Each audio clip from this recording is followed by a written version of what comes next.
Welcome to the Talk Podcast with ideas strategist Linda Reed-Enever.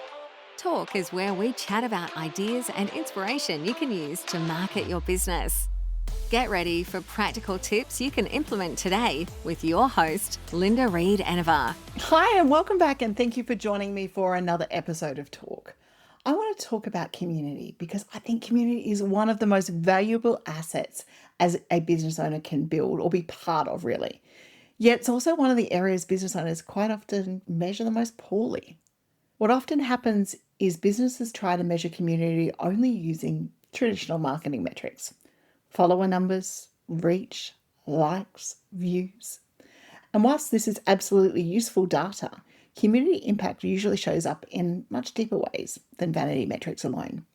Community impact shows up in conversations. It shows up in relationships, in referrals, in repeat attendance, in collaboration, in recommendations, in trust, in people returning again and again because they feel connected to the space that you have created. I think that one of the biggest shifts business owners need to make is that understanding that community is not just about audience size. Bigger does not actually mean better or stronger when it comes to community. A smaller engaged community can outperform a very large disconnected audience every single day of the week. I would personally take a room full of engaged business owners having real conversations over thousands of disengaged followers who never interact at all. I would turn up for one or two people because the community was there. Community is built through participation, through the people who want to get in there and do the things, and participation creates momentum. This is quite often where business owners misunderstand what they're actually trying to build. They think they're trying to build visibility when it comes to community. But what often creates long-term visibility is actually connection, and that is community. People stay connected to the business where they feel seen, where they feel included, where they feel supported, encouraged, educated, understood.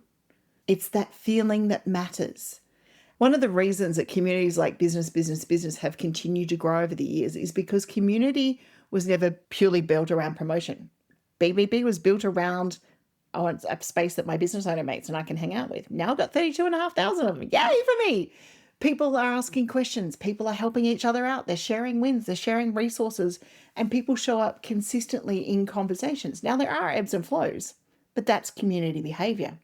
And community behavior creates depth deep into a brand's ecosystem. The same thing applies when we dive into my ideas, impact, and marketing circle and our Learn, Connect, Do events. People initially come for the content, the strategy, the networking, but they stay because of the people. They feel connected to the people, the conversations, and the environments. And I know I do that too. I go to attend events because I love the people and I feel like I miss them if I'm not there. And that's the important distinction. Community is not just built through information.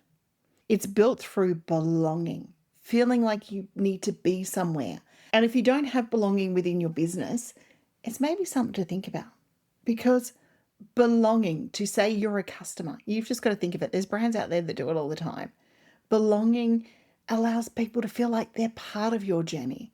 And especially today in an AI connected world, people are looking for spaces where they feel comfortable in participating, where they feel like they can ask questions. It's part of the reason that I have communities around my courses and around my membership. They want to feel welcomed. They want to feel like their contribution matters, that they can actually help each other out too along the way. And they want to feel like there's real humans behind the brand.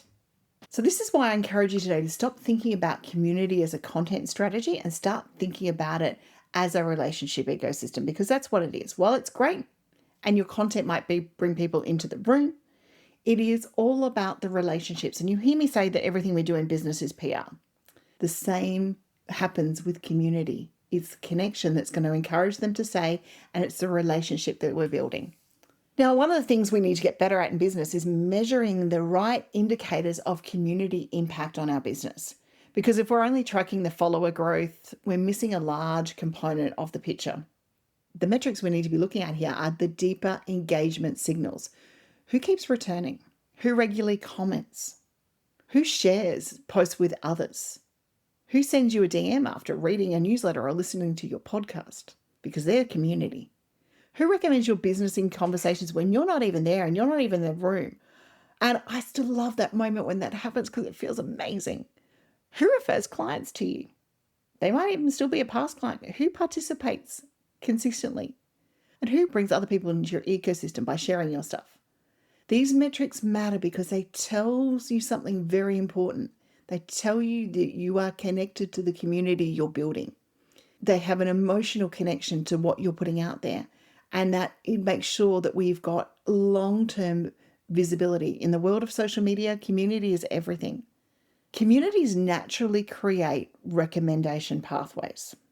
When people feel positively connected to a business, they're going to talk about it. You know it, you do it about the businesses you love and value. They invite people into it. They share resources from it. They recommend events. They refer services. And they bring conversations from that community into other spaces, or that brand into other spaces.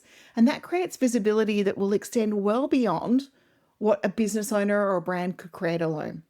So this is where I like to include the other people's audience tree into your marketing strategy. Strong communities create collaboration opportunities naturally because people inside the ecosystem love to introduce each other, support each other, and partner together, and they amplify each other's work. And that compounds over time. They get together and they do things. Communities require participation from the business itself too. We can't just post and run and hope things are going to work. You cannot build a strong community by posting content, disappearing. You need to actively participate in the environment that you are creating. That means responding to comments, encouraging discussions, acknowledging people that are out there and getting involved, celebrating wins, and creating opportunities for conversations, and introducing people to each other as well. Your community is a great source of information. Ask questions and be present. One of the mistakes I see when people are putting communities together is they treat it as a broadcasting platform instead of an interaction space. Community is all about interaction. It's not about broadcasting. They grow through interaction, not information. A community does not need constant noise, but it needs consistent participation. Even the simple things matter when it comes to community. Welcome new people in. If you've got an online group, you can set up an admin assisted welcome post. Reply thoughtfully. Remembering someone's business journey and following up after events and acknowledging contributions all is about building your online community. The thing when we create communities is we quite often create one by accident and we haven't actually evaluated the community we're creating. The community develops its own culture over time. So some communities are going to feel transactional, some will feel collaborative, and some will feel supportive. And you're going to find the ones that you want to join over time. But when you are creating your community, work out what it is that you want to create, because your behavior, your intention will influence that culture of the community consistently. So if you consistently create conversations, support people, and encourage participation, that's what you're going to get. You're going to get generous community members that will reflect that energy right back to you. But if you're salesy, transactional, then that's exactly what you're going to have happen come back. Everyone's going to be salesy, transactional, promotional, and be seagulls dumping their stuff and moving on. There is a myth around communities I think we need to bust. Community growth isn't rapid.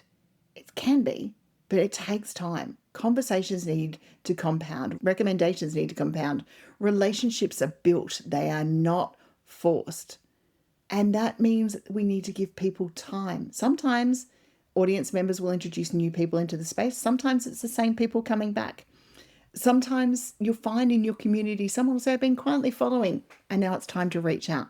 Communities have their own different people within the system, but allow the community to have time for each one of those people to develop. So let's end this podcast with an exercise that helps you look at your community inside your business. Ask yourself these 3 questions. Where are people actually interacting inside my business ecosystem as a community? What spaces encourage conversation rather than just consumption? And am I creating opportunities within my business for my clients and customers and potential customers to participate? And do they feel acknowledged when they are engaged? What signs of repeat engagement am I already seeing within my business? And then this one is the most important. If someone entered my community space for the first time today, would they feel welcome and supported and encouraged to participate? I know my Ideas Impact and Marketing Circle do that. I love it because community is not a vanity metric. It is one of the deepest foundations we can build within our business and within our marketing ecosystems. So if you've got a community around your brand, congratulations. If you're looking at building one, make sure that you set the tone well. Because with community, you have engagement, and engagement beats reach time and time again. Thank you for listening to another episode of Talk with Linda Reed-Enever. Make sure you subscribe via your favourite podcast app so you don't miss the next great episode. You can find more ideas and inspiration at enevergroup.com.au.